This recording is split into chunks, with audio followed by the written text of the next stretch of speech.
నటి శ్రీమతి సంగీత గారి ప్రారంభించారు. ఐవీఎఫ్ చికిత్సలో 25% భారీ discount, free doctor consultation, free ultrasound scan. 49 అంటే సంతానం, 49 అంటే సంతోషం.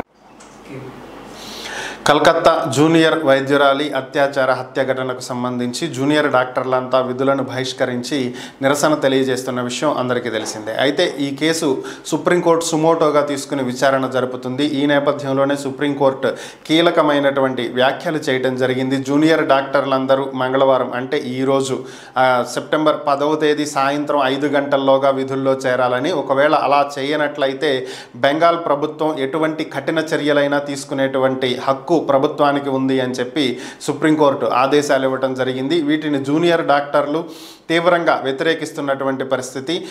బెంగాల్ ప్రభుత్వానికి అనుకూలంగా సుప్రీంకోర్టు తీర్పునిచ్చిందని. అయితే బెంగాల్ ప్రభుత్వం సీఎం మమతా బెనర్జీ సుప్రీంకోర్టులో ఇచ్చినటువంటి నివేదిక అఫిడవిట్ పూర్తిగా తప్పని, ఆమె ఇచ్చినటువంటి నివేదికలో జూనియర్ డాక్టర్ల సమ్మె కారణంగా వారు విధులను బహిష్కరించినటువంటి కారణంగా 23 మంది రోగులు మృతి చెందారు అని చెప్పి ఆమె తెలియజేశారని, అలాగే ఇంకా ఎంతోమంది రోగులు వైద్యం అందక ఇబ్బంది పడుతున్నారని చెప్పి ఆమె కోర్టుకి తెలియజేశారని, దీన్ని దృష్టిలో పెట్టుకునే సుప్రీంకోర్టు ఈ ఆదేశాలు ఇవ్వడం జరిగిందని, కానీ ఇవి పూర్తిగా అవాస్తవమని, ఇప్పటి వరకు ఎలాంటి మరణాలు సంభవించలేదని, విధులను బహిష్కరించినప్పటికీ కూడా తాము ప్రత్యేకంగా వైద్య సేవలను అయితే అందిస్తూనే ఉన్నామని, ఎక్కడా కూడా వైద్య సేవలు ఎక్కడ ఆగలేదని, కాబట్టి ఈ కేసు రాష్ట్ర పోలీసుల దగ్గర నుంచి సిబిఐకి వెళ్ళింది, కలకత్తా హైకోర్టు దగ్గర నుంచి, అలానే పశ్చిమ బెంగాల్ హైకోర్టు దగ్గర నుంచి సుప్రీంకోర్టుకు వెళ్ళింది. ఇన్ని మార్పులు జరిగిన బాధితురాలికైతే ఇంకా న్యాయం జరగలేదని,